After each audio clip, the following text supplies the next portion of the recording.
সম্মানিত দর্শক, আমন্ত্রণ ইউসিবি টু দ্য পয়েন্টে। আমি তারিকুল ইসলাম মাসুম আছি আপনাদের সঙ্গে। যেখান থেকে যুক্ত হয়েছেন শুভেচ্ছা, সবাইকে ভালো আছেন সেই প্রত্যাশা রেখে শুরু আজকের অনুষ্ঠান। আলোচনার বিষয় নির্বাচনে বিএনপি ও ভিন্নমত। নির্বাচনে বিএনপি ও ভিন্নমত।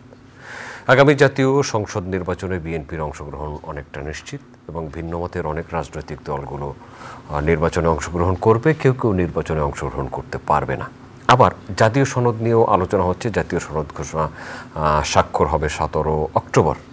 সেখানেও সবচেয়ে বেশি নোট অফ ডিসেন্ট বিএনপির পক্ষ থেকে, সেখানেও বিএনপির ভিন্নমত আছে। এসব বিষয়ে আলোচনা হবে। আলোচনার জন্য আমাদের সাথে স্টুডিওতে উপস্থিত আছেন এম.এ. মালেক, বিএনপি চেয়ারপারসনের উপদেষ্টা এবং সভাপতি বিএনপি। আপনাকে ঢাকায় স্বাগত জানাচ্ছি। সম্মানিত দর্শক, আমাদের সাথে আরও উপস্থিত আছেন মাহবুব আজিজ, সাংবাদিক এবং কলামিস্ট, সাহিত্যিক। আপনাদের দুজনকে স্বাগত জানাচ্ছি। আমরা যখন কথা বলছি তখন মিরপুরে একটি গার্মেন্টস কারখানা এবং কেমিক্যাল গোডাউনের আগুন জ্বলছে, এখনও নেভে নেই। সেখানে সর্বশেষ খবর পাওয়া পর্যন্ত 16 জন মানুষের মৃত্যু হয়েছে, অনেকে আহত হয়েছে। এই মৃত মানুষগুলোর আত্মার শান্তি মাগফিরাত কামনা করছি। শোক সন্তপ্ত পরিবারের প্রতি সমবেদনা জানিয়ে শুরু করছি। মানুষ যারা চলে গেছেন তারা তো চলে গেছেন, যারা আছেন তারা এই স্বজন হারানোর বেদনা নিয়েই থাকবেন, তাদের প্রতি সমবেদনা জানিয়ে শুরু করছি। নির্বাচন বিএনপি ও ভিন্নমত। আমি দুটি বিষয়ের কথা বলছি। ভিন্নমত সব ক্ষেত্রেই থাকে, গণতন্ত্রের সৌন্দর্যই ভিন্নমত। মাহবুব আজিজ, আপনাকে দিয়ে শুরু করি, এরপরে এম.এ. মালেকের কাছে যাব। জি, ধন্যবাদ। আসলে আমরা তো ক্রমেই একটি নির্বাচনের দিকে এগোচ্ছে মনে হচ্ছে, এবং এটা ত্রয়োদশ জাতীয় নির্বাচন, অত্যন্ত গুরুত্বপূর্ণ, যেহেতু গত 3টি নির্বাচন হতে পারেনি। এবং সে কারণেই 24-এর গণ অভ্যুত্থানের পর মানুষের সবচেয়ে বড় যে প্রত্যাশা ছিল যে একটি গণতান্ত্রিক নির্বাচন হবে, দেশ গণতন্ত্রে রূপান্তরিত হবে, সেদিকে যাবে। মানুষের জবাবদিহিতা, যেটা আকাঙ্ক্ষা, জবাবদিহিতার যে আকাঙ্ক্ষা মানুষ চায়, সেরকম একটি পরিস্থিতির তৈরি হবে এবং বাক স্বাধীনতা থাকবে, এখানে সমমর্যাদা প্রতিষ্ঠিত হবে, এরকম একটি পথে দেশ যাবে। কিন্তু আমরা আসলে কি দেখছি যে এই যে নির্বাচন আসন্ন, কিন্তু দেশের পরিস্থিতিটা কি? গত বৃহস্পতিবার হিউম্যান রাইটস একটি সংস্থা, মানবাধিকার সংস্থার একটি প্রতিবেদন আপনারা সকলে দেখেছেন, পত্রিকায় এসেছে, যে শেখ হাসিনার আমলে যেই পরিস্থিতি ছিল ভিন্নমত দমনের, সেই একই অবস্থা বর্তমানে সরকারের ক্ষেত্রে ঘটেছে। এটা তারাই রিপোর্টে বলছে। এবং এটা শুধু রিপোর্ট কেন, আমরাই তো চোখে দেখছি যে এখানে আপনি আওয়ামী লীগের যারা, তারাই তখন ভিন্ন মতাবলম্বী, অর্থাৎ তারা অধিকাংশ মানুষ এখন বর্তমান সরকার যেভাবে চাইছে ঠিক সেই মতের সঙ্গে তারা নয়, স্বাভাবিকভাবে। তো তাদের অবস্থাটা কি? তারা বাড়িতে থাকতে পারছে না, প্রচুর মানুষ গ্রেপ্তার হচ্ছে এবং নানান রকম হামলা মামলার শিকার হচ্ছে। এই একই দৃশ্য কিন্তু আমরা আওয়ামী লীগের 17 বছরে দেখেছি। বিএনপির প্রায় 50 লক্ষ নেতাকর্মীর নামে মামলা, এবং তাদেরকে প্রায় 12-13 বছর আইন আদালতের বারান্দায় হাঁটাহাঁটি করে কাটাতে হয়েছে, কেউ বাড়িতে থাকতে পারেনি। এখন কি সেই একই পরিস্থিতি আমরা দেখতে পাচ্ছি না? কাজেই আপনি যখন বলছেন ভিন্নমত, আমার কিন্তু প্রথমেই এই জায়গাটির কথা মনে হচ্ছে যে আওয়ামী লীগ প্রশ্নে কিন্তু সরকার কোনো সুরাহা করতে পারলো না বা করলো না। 5-7 জনের মিছিল করলেও সেটাকে পুলিশ আটকে দিচ্ছে, বা এই যে পরিস্থিতিটা, নিষিদ্ধ ঘোষিত হয়েছে তো তাদের কার্যক্রম স্থগিত, এবং সেটা একটা নির্বাহী আদেশে। আওয়ামী লীগের মতো একটা দল, যাদের এই বিপুল সংখ্যক কর্মী, তারা সকলেই কি হত্যাকাণ্ডের সঙ্গে জড়িত? 24-এর হত্যাকাণ্ড আমাদের চোখের সামনে ঘটেছে। এই রিপোর্টেও আছে, মানবাধিকার রিপোর্টেও আছে যে 1400 মানুষ হত্যা শিকার হয়েছে। কাজে এটা তো আর কেউ অস্বীকার করতে পারবে না। এবং এই নেতৃত্বে যারা ছিল, আওয়ামী লীগের সরকার নেতৃত্বে ছিল, তাদের যে তাণ্ডব হয়েছে, এটাও কেউ অস্বীকার করছে না। মানে বিবেকী কোনো মানুষ অস্বীকার করতে পারবে না। তাদেরকে আপনি আইনের আওতায় অবশ্যই নেবেন, যারা অপরাধী তাদেরকে আপনি আইনের আওতায় নেবেন। কিন্তু পুরো আওয়ামী লীগের এই সর্বশেষ যে 3টি নির্বাচন, আপনার 2009, 2001, 1996 এবং 91, গড়ে 40 থেকে 45% ভোট বিএনপি এবং আওয়ামী লীগের, নেক টু নেক তাদের প্রতিযোগিতা। কাজেই প্রধান প্রতিদ্বন্দ্বীর অভাবে বা অনুপস্থিতিতে, অভাব বলা যাবে না, অনুপস্থিতিতে হয়তো আনন্দিত হতে পারে বিএনপি, কিন্তু এটা কি গণতন্ত্রের জন্য খুব সুখবর যে সমাজে ভিন্নমত থাকবে না, সকলেই একমত হয়ে আমরা যদি একটা জায়গায় কাগজে স্বাক্ষর করি এবং একটা গণতন্ত্রের পথে যাত্রা করতে চাই, এটা আসলে কতখানি আপনার গণতান্ত্রিক পরিবেশ তৈরি করে। আপনার কাছে আসবো M A Mahbub Aziz, M A মালেক। এই যে কথাগুলো মাহবুব আজিজ বললেন, ভিন্ন মতের মানুষ তারা নির্বাচনে আসতে পারছে কি পারছে না, বিএনপি কি এতে খুশি বা অন্য যে রাজনৈতিক দলগুলো আছে তারা? ধন্যবাদ মাসুদ ভাই। ইতিমধ্যে মাহবুব আজিজ ভাই, আমার নাম মাসুম। মাসুম ভাই, sorry, I do apologise. Masum ভাই, আজকে প্রথমে যেহেতু ওই যে আপনার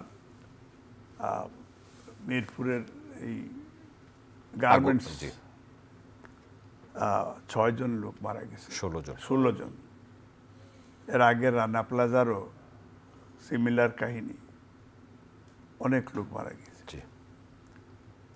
আমরা যারা লেটেস্ট এই দেশের জন্য যারা জীবন দিয়ে গেছে, আমরা সবার আত্মার মাগফিরাত কামনা করছি।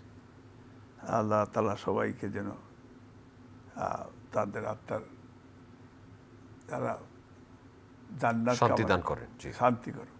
কারণ এটা বিভিন্ন হয়তো ধর্মের মানুষ আছে, আমি এটা ওইভাবে বললাম। দেখ, আপনাকে ধন্যবাদ যে আজকে পলিটিক্সটা গত 15 বছরে আমরা যেটার জন্য সত্যিকার অর্থে আমরা মানুষের লক্ষ লক্ষ মানুষের জীবন দিয়েছিল এই দেশের জন্য, যেটা সাম্য, মানবিক মর্যাদা, সামাজিক ন্যায় বিচার সুপ্রতিষ্ঠা করার জন্য আমরা লড়াই করেছি।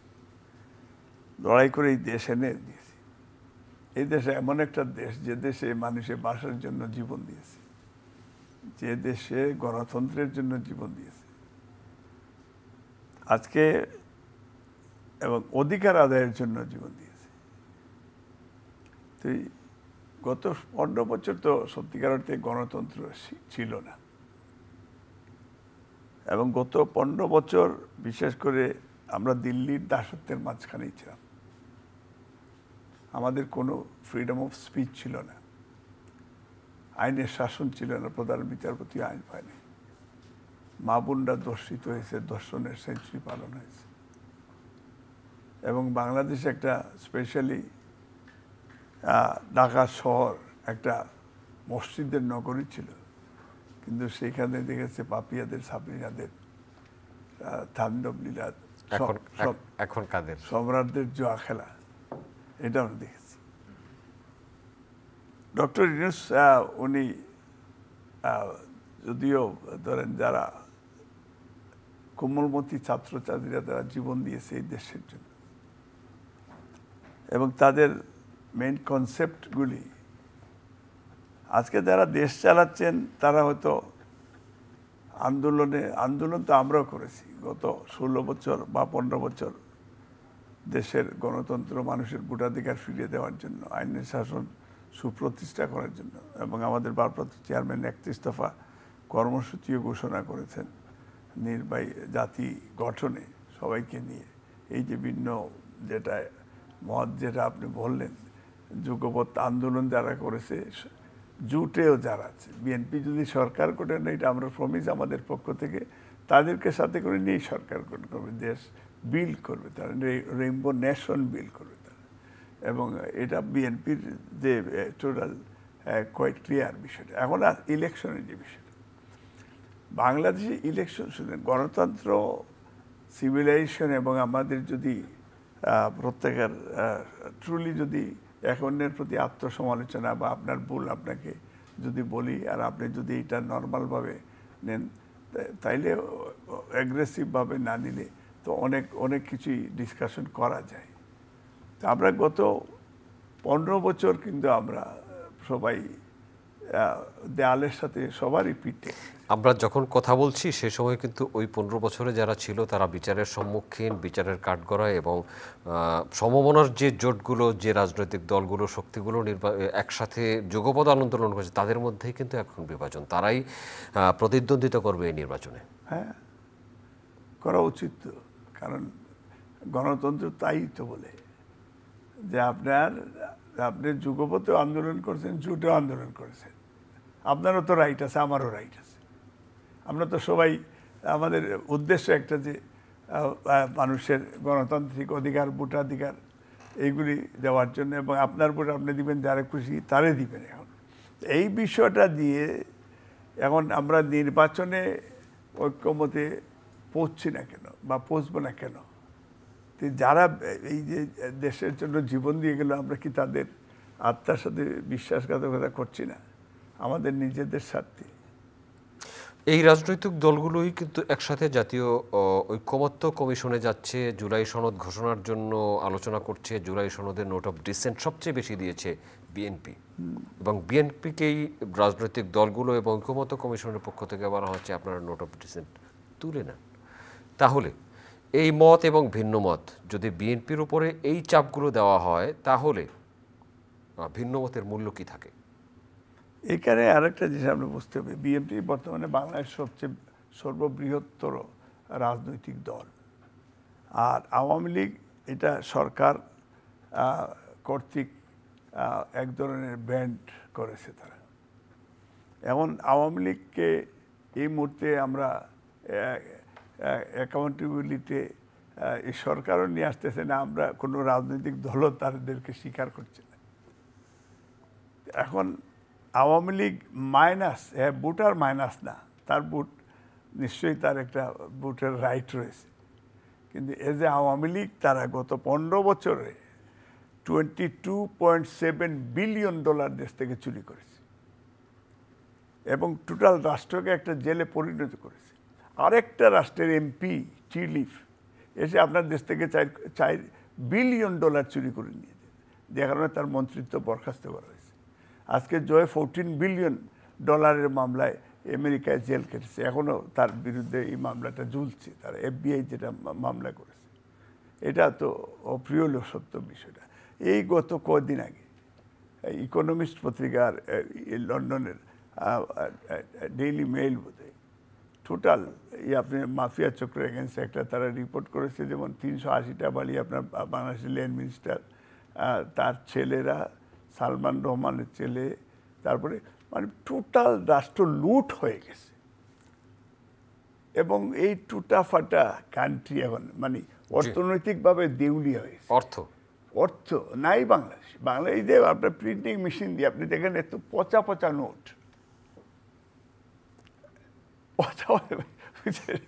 এখন এই মানে প্রিন্টিং মেশিনে আপনার বেতন, আপনার কাছে আসবো, প্রিন্টিং মেশিন বিষয়ে আসবো। মাহবুব তিনি অনেকগুলো কথা বললেন আওয়ামী লীগের বিষয়ে, এবং এখন যে জাতীয় ঐক্যমত্য কমিশন, জুলাই সনদ অনেক বড় আলোচনার বিষয়। এখানে স্বাক্ষর করা, নোট অফ ডিসেন্ট এবং গণভোটের বিষয়ে বেশি জোর দেওয়া হচ্ছে। নির্বাচন কমিশনের পক্ষ থেকে বলা হয়েছে গণভোটের বিষয়ে সিদ্ধান্ত নেবে সরকার যদি বলে গণভোট, তাহলে তারা সে আয়োজন করবেন। জি, আমি এই জায়গায় আসবো নিশ্চয়ই, গণভোট এবং সময়ের দিকেও খেয়াল রাখবেন আশা করি। নিশ্চয়ই। আমি জাস্ট ছোট্ট করে একটু যেটা বলতে চাচ্ছিলাম, ভাই মান্নান ভাই যেটা বললেন যে মালিক ভাই যেটা বললেন হত্যাকাণ্ডের কথা এবং লুটতরাজের যে বিষয়, এটাতে নিয়ে তো কোনো দ্বিমত নাই। কিন্তু বিষয়টা হচ্ছে যে বাংলাদেশে যদি তৃণমূলের যে মানুষগুলোকে আমরা জানি এবং প্রজন্ম পরম্পরায় যারা একটা রাজনৈতিক মতাদর্শে চর্চা করে এসছে, তাদেরকে এই ভোটে কি করে আসলে সম্পৃক্ত করা যাবে, এটা খুবই একটা গুরুত্বপূর্ণ প্রসঙ্গ। এবং এই গণতান্ত্রিক আকাঙ্ক্ষাতেই কিন্তু মানুষ মারা গেছে। মানুষের আকাঙ্ক্ষা ছিল যে আমার ভোট আমি দেব, দিনের বেলায় দেব, রাতের বেলা ভোট হবে না। কাজে সেই আকাঙ্ক্ষাটা আমরা কতখানি পূরণ করতে পারছি। এখন আসুন গণভোটের ক্ষেত্রে, গণভোটের যে বিষয়টা আসছে, আপনি দেখুন গণভোট যদি একই দিনে হয় বা আগে হয়, যদি না ভোট জিতে যায়, যে জুলাই সনদের বিরুদ্ধে না চলে যাচ্ছে, তাহলে কি আমরা সবাই 24-এর গণঅভ্যুত্থানের ভিতরে দাঁড়িয়ে যাব? তাহলে দেখুন যে যুক্তিতে কতখানি একটা ফাঁক আপনি রয়ে গেছে। কাজে এই গণভোটটাই আসলে খুব জরুরি ছিল কিনা, কারণ যে 30টি দল একসাথে হচ্ছে তারা কিন্তু প্রথমেই একমত হচ্ছে যে আমরা আওয়ামী লীগকে বাদ দিব, তাহলে আওয়ামী লীগের 30% ভোট বা 20% ভোট আমরা নিজেরা নিয়ে নিব। কোনো তরুণ নেতার মুখে এও শুনেছি যে হ্যাঁ আওয়ামী লীগের সমর্থক ভোট দিতে পারবেন, কিন্তু তাদেরকে আওয়ামী লীগ ছাড়া অন্য দলকে বেছে নিতে হবে। তার মানে গণতন্ত্রের নতুন সংজ্ঞা, আপনি ঠিক করে দিবেন কাকে কোন দলে ভোট দিতে হবে। কাজে এই রকম গণতন্ত্র সত্যিকার অর্থেই কোনোভাবে 24-এর গণ অভ্যুত্থানের চেতনার সঙ্গে একসাথে যায় না। এবং আপনি দেখুন যে এই ভোটের যেই একটা বিষয়, যেহেতু বিএনপি একটি বড় দল এবং তারা দেখছে যে আওয়ামী লীগের অনুপস্থিতিতে আমরা খুব সহজে জিতে যাব, আচ্ছা আমরা আর ফেসাতে গেলাম না, আমরা মেনে নিচ্ছি, এভাবেই কিন্তু তারা গণভোটে রাজি হয়েছে। বিএনপি কোনোভাবেই সংবিধান বিরোধী অবস্থানে যায়নি। আপনি দেখুন যে 72-এর সংবিধানের বিপরীতেও কিন্তু তারা যায়নি, মূল যে চেতনা, মুক্তিযুদ্ধের চেতনার বিপরীতেও তারা যায়নি, এবং তারা খুব পরিণত একটি দলের মতো করেই তারা চিন্তা ভাবনা করছে এবং গণভোটে তারা এই কারণেই রাজি হয়েছে। আপনি দেখুন এখন ডানপন্থার কীরকম উত্থান, সাম্প্রদায়িক শক্তির কীরকম উত্থান। আপনি ভাই যে বললেন যে দিল্লির দাসত্ব করেছে 12 বছর, আমরা কি এখন পাকিস্তানের দাসত্বে রাজি হয়ে যাব? আমরা যেমন দিল্লির দাসত্বের বিরোধিতা করব, একই সাথে আমরা পাকিস্তানের দাসত্বের বিরোধিতা করব। পাকিস্তানের প্রীতিকে আমরা দেখছি না চারপাশে? পাকিস্তানের শিল্পীরা কি করে আসছে এত, এবং কি করে নানান রকম, আপনারা জানেন সবই, এগুলো সংবাদপত্রে প্রকাশিত। কাজে দিল্লির দাসত্বের যেমন বিরোধিতা করতে হবে, একই সাথে বিরোধিতা করতে হবে পাকিস্তানের দাসত্বের। আমরা বাংলাদেশপন্থী রাজনীতি করবো, এবং বাংলাদেশপন্থী রাজনীতি করতে আমাদের 71-এর মুক্তিযুদ্ধের কথা ভাবতে হবে সবার আগে। তাকে তার জায়গায় রেখে, 72-এর সংবিধানকে তার জায়গায় রেখে ধর্মনিরপেক্ষ একটি দেশ হিসেবে বাংলাদেশের আত্মপ্রকাশ ঘটেছিল, এটা যেন আমরা ভুলে না যাই। তাহলে পাকিস্তান ভাঙলো কেন? 23 বছরের যে আন্দোলন এবং এই যে রক্তাক্ত মুক্তিযুদ্ধ, এই সমস্ত মূল কারণটা কি ছিল? পাকিস্তানি আগ্রাসন, পাকিস্তানি শোষণ, ধর্মের নামে পাকিস্তান যেভাবে চাপিয়ে দিচ্ছিল তাদের জবরদস্তি, সেটার বিরুদ্ধে। আমরা এখন ধর্মনিরপেক্ষতাকে ছেঁটে ফেলতে চাইছি, এবং সেই জন্যই কিন্তু এরকম নানান রকম কথাবার্তা বলে বলা হচ্ছে যে নতুন সংবিধান তৈরি করা হবে। আজকে একটি গণঅভ্যুত্থানের মাধ্যমে যদি নতুন সংবিধান তৈরি হয়, 20 বছর পর কিন্তু, 20 বছর না, 90-এর পরে কত, ওইদিকে 10 আর এদিকে 25, 35 বছর পরে একটি গণঅভ্যুত্থান হচ্ছে, আবার 35 বছর পরে যদি আরেকটি গণঅভ্যুত্থান হয়, তখন কি আবার আরেকটি সংবিধান তৈরি হবে? কাজেই একটি করে সরকার আসবে, তারা সকল অধিকার লুণ্ঠন করবে, এবং তারা নিজেদের মতো করে রাতের বেলা ভোট করবে, এবং তারা মনে করবে যে জবাবদিহির প্রয়োজন নাই। তখন একটি গণঅভ্যুত্থান হবে, আবার 30 বছর পর আবার একটি, এইভাবে কি চলতে থাকবে? এইভাবে একটি গণতান্ত্রিক রাষ্ট্র চলতে পারে না। আমাদের এই দেশের সকলেই যাতে কাছাকাছি থাকতে পারে, আমরা দ্বিমত হতে পারি, কিন্তু আমরা কি এক টেবিলে বসে কথা বলছি না? তাহলে কি কারণে আমাদের রাজনীতিবিদরা কথা বলতে পারবেন না? যারা অপরাধ করেছেন তাদেরকে আপনারা শাস্তি দিন। সকলেই তো খুনি নন। আপনার যারা অসাম্প্রদায়িক রাজনীতি করছেন, আপনি কেন এই জুলাই সনদে কিংবা এই সমস্ত ডিবেটে বামপন্থীদের কেন আপনি গুরুত্বপূর্ণভাবে দেখা যাচ্ছে না? বামপন্থী রাজনীতি অথবা ধর্ম নিরপেক্ষ রাজনীতিকে কেন দূরে ঠেলে দেওয়া হলো? এই বিষয়গুলো কিন্তু আমাদের গভীরভাবে ভাবতে হবে। আজকে যে জামাতে ইসলামীকে নিয়ে আমরা কথা বলছি, এই বিএনপির সঙ্গে যে জামাতের নানান ব্যাপারে দূরত্ব দেখা যাচ্ছে, কেন? এই বিষয়গুলো কি আপনি একটু গভীরে ভাববেন আপনারা? জামাত যে ইসলামিক শাসনের কথা বলে, তারা যে শরিয়া আইনের কথা বলে, এখন বলে না কেন? কারণ এখন তারা ভাবছে যে তারা গণতান্ত্রিক পদ্ধতিতে নির্বাচিত হয়ে আসবে। অবশ্যই তারা নির্বাচিত হওয়ার যদি সুযোগ তো থাকবেই, সকলেরই সমান সুযোগ থাকা উচিত, কিন্তু তাদের যে ম্যানিফেস্টো, সেইখানে ইসলামী শাসনের কি অবস্থা, এই ব্যাপারে তারা তো পরিষ্কার করছে না। ইসলামী শাসন এবং শরিয়া আইন হয়ে গেলে তাহলে দেশের পরিস্থিতি কি দাঁড়াবে? তখন কি এই গণতান্ত্রিক পরিবেশ, এই মুক্ত বুদ্ধি, এই সমস্ত অসাম্প্রদায়িক চেতনা, ধর্মনিরপেক্ষ রাষ্ট্র, অর্থাৎ 71-এর মুক্তিযুদ্ধের যে কারণ, এই সব কিছু কি আর সঙ্গতিপূর্ণ থাকে? ধন্যবাদ। আপনার কাছে আসবো এম এ মালিক। অনেকগুলো প্রশ্নের উদ্বেগ করেছেন মাহবুব আজিজ, আপনার কাছ থেকে এর জবাবও চাই। ভারত, পাকিস্তান, ধর্মনিরপেক্ষ, মুক্তিযুদ্ধ, অনেক বিষয় এসেছে। প্রথমত যে দেখেন, আমরা যেটা যে এই দেশে আমরা বাঁচার জন্য আমরা জীবন দিয়েছি, এমন একটা দেশ। এই দেশে মুক্তিযুদ্ধে আমরা জীবন দিয়েছি, এই দেশে গণতন্ত্র পুনরুদ্ধারের জন্য আমরা জীবন দিয়েছি। আমরা প্রত্যেক সময় দেশের জন্য আমরা সত্যিকার অর্থে আমরা জীবন দিয়েই গেলাম।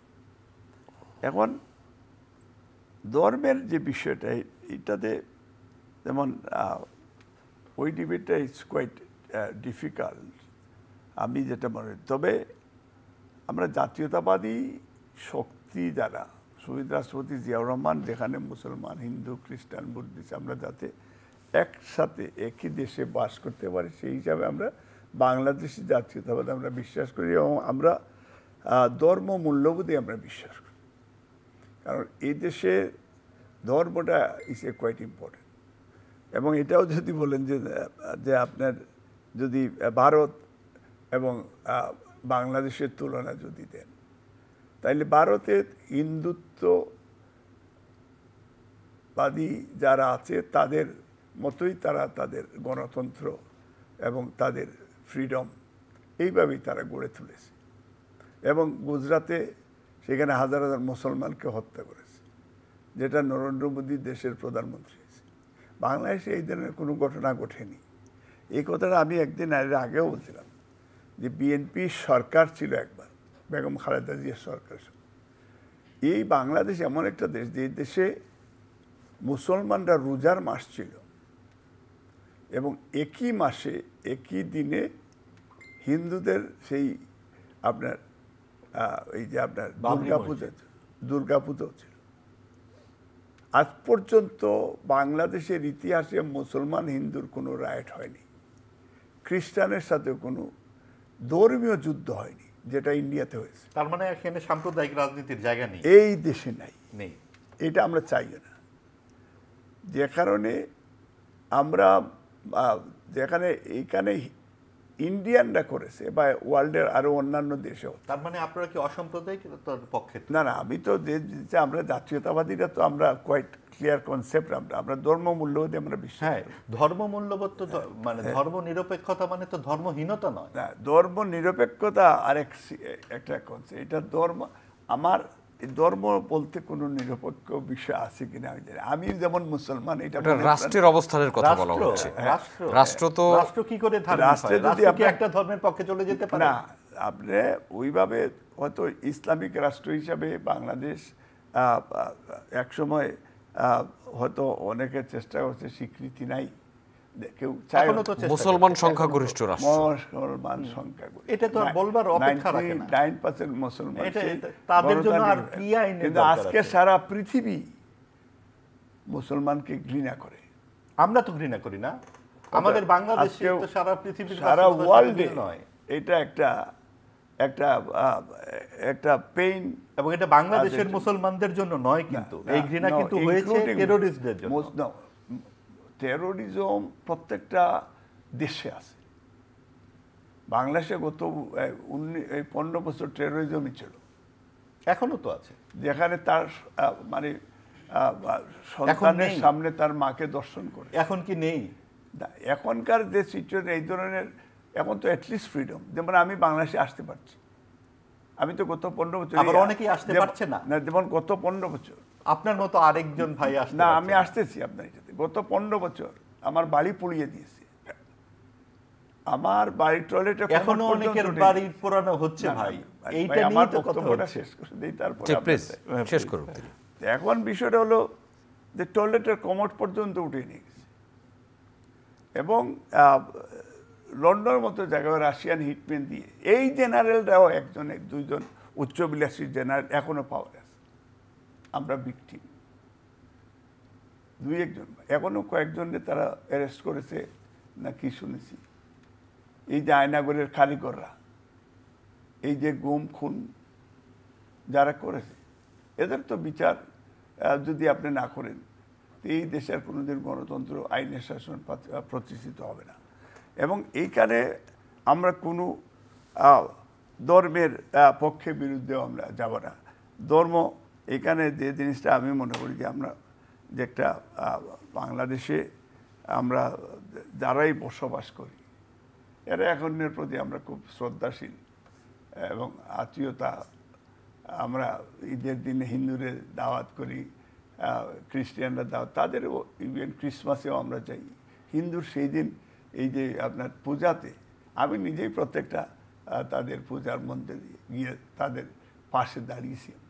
এটা ইসলামও বলে যে আপনি অন্য ধর্মকে আপনি রেসপেক্ট দেবেন, আমরা তাই করেছি। তো এই জন্য এখন এই বিষয়টা এখন সবচেয়ে আমরা নিয়ার নির্বাচন, ইলেকশন। এখন এই ইলেকশনটা যদি সম্মানিত দর্শক থাকুন আমাদের সাথে, আমরা আছি চ্যানেল আইয়ের অনলাইন প্ল্যাটফর্ম ফেসবুক এবং ইউটিউব চ্যানেলে। জি, আপনি অব্যাহত রাখুন। যেমন এই ইলেকশনটা যেমন অনেকে চাচ্ছে না, কারা চাচ্ছে না? এই কথার যদি এখন ওই যে দেখি, আমি এই প্রথম দেখলাম যে এই এই আপনার জুলাইয়ের ঘটনার পরে মানে সবাই দেখলাম 90% ইন্ডিয়ারে একিউজ করছে সরাসরি।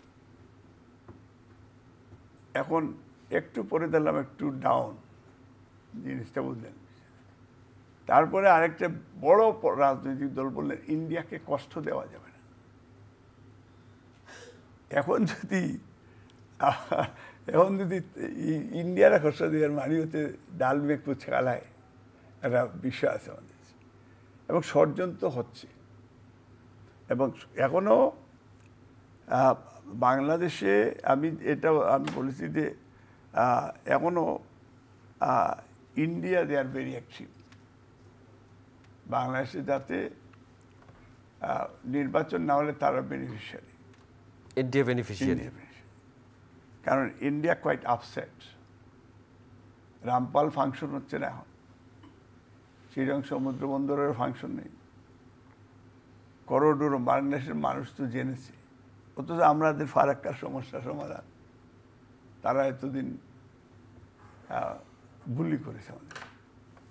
এবং টিপাইমুখী বাদ এবং 1500 ন্যাশনাল লিডার এখনো আমাদের গুম। আজকে এই যে আপনার এই একটা অনুষ্ঠান ছিল মায়ের ডাক, সেখানে বাচ্চাদের কান্না আহাজারি শুনে আসলাম, চোখে আমারও পানি আসলাম। এবং তারা নাকি ডক্টর ইউনূস সাহেবের কাছে গেছে, উনি বলছেন যে গুম কমিশন গঠন করেছে।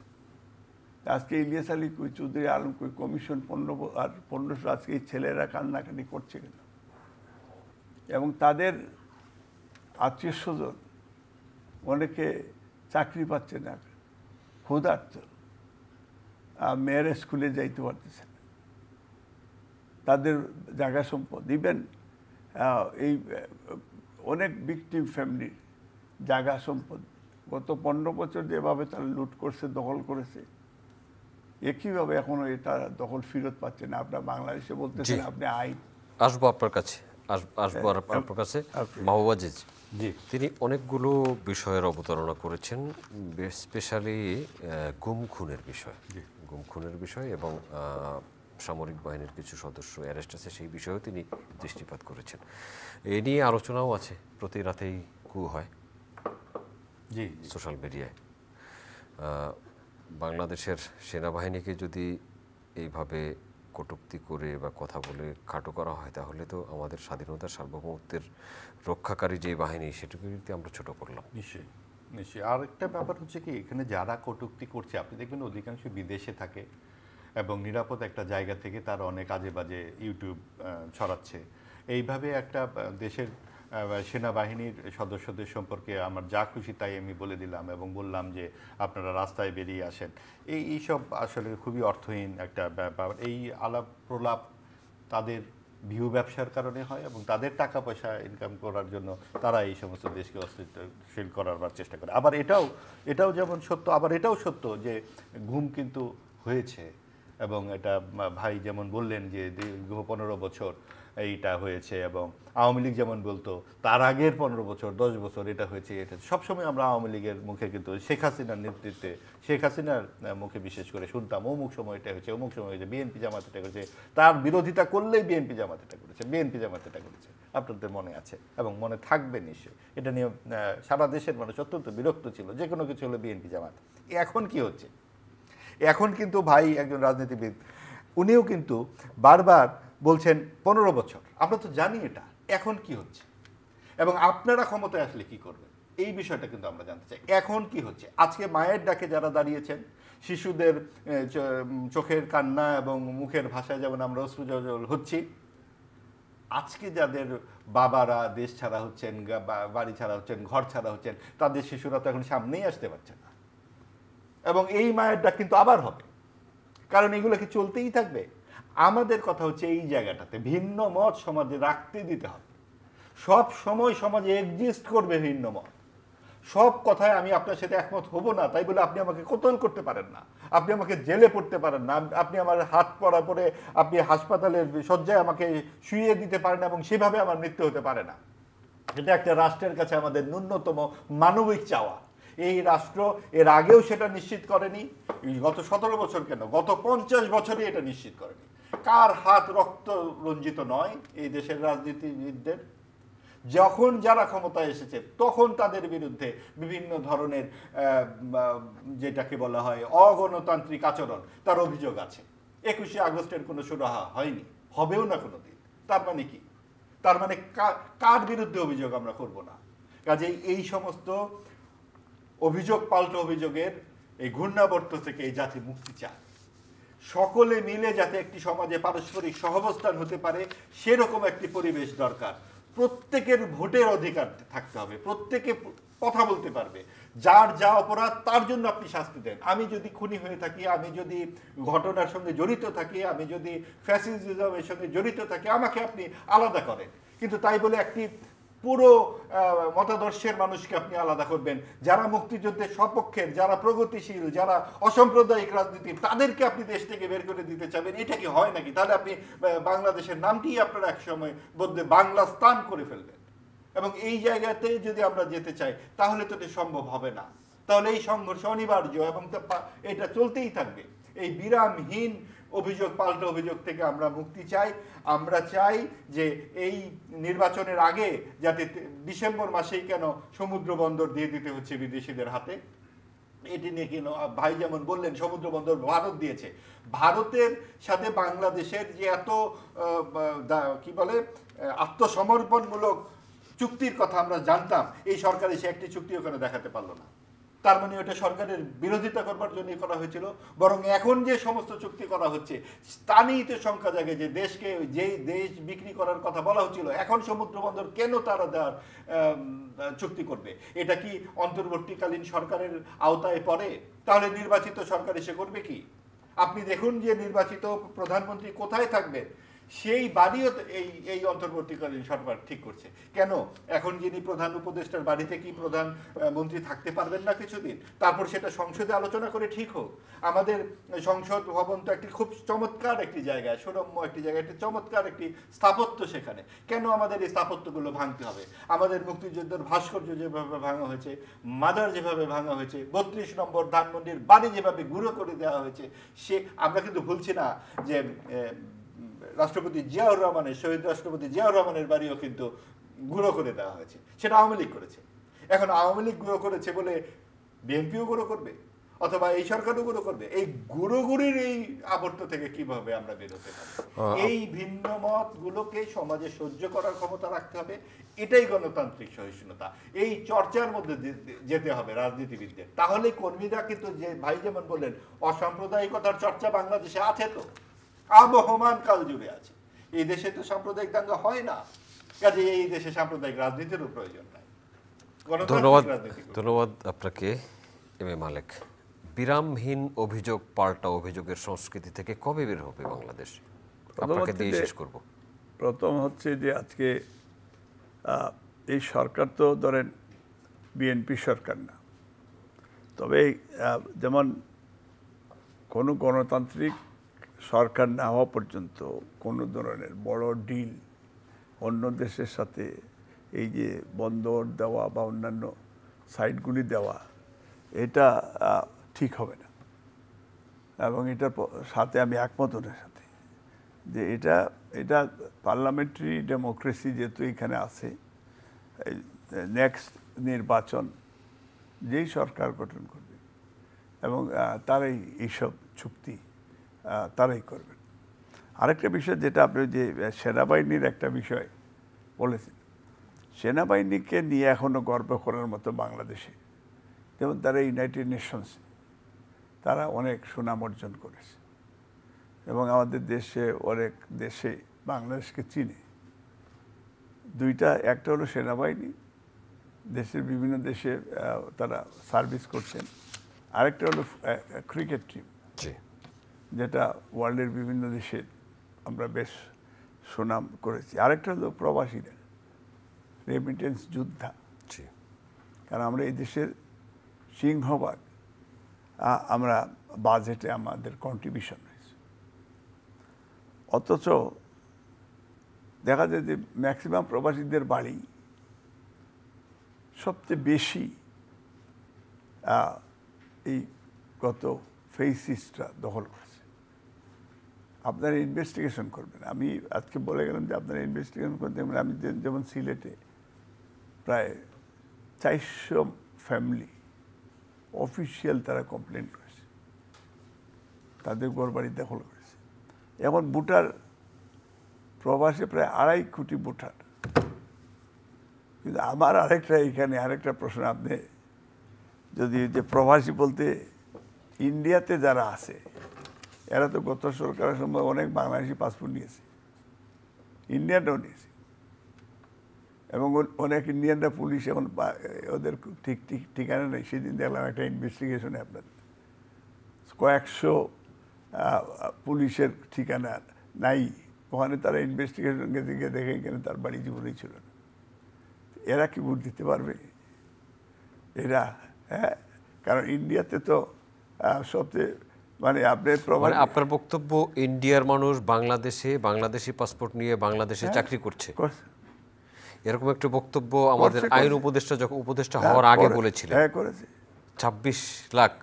হ্যাঁ, তাইলে এই 26, কিন্তু সেই 26 লাখের উনি তো এখন আইন উপদেষ্টা, তিনি কিন্তু এটা বের করতে পারেন না। তো ইনভেস্টিগেশন না, তিনি আইন উপদেষ্টা, তিনি কেন করছেন না?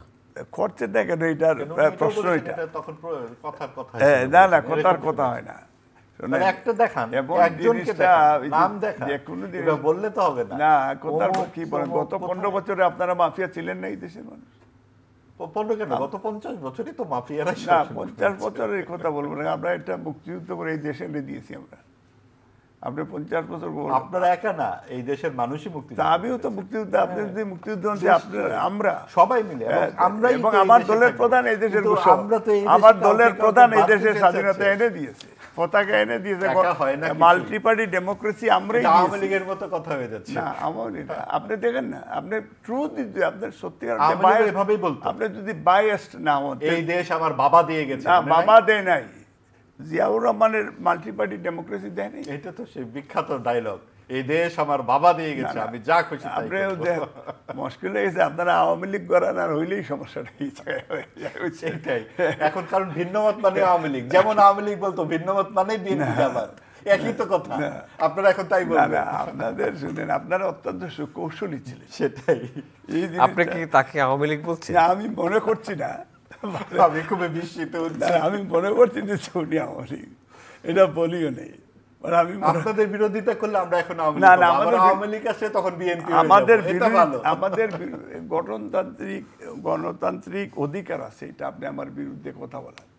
এটাই বিউটি অফ ডেমোক্রেসি, যেটা আমি যদি আমি ভুল করে থাকি এটা আপনি ইয়ে করবেন।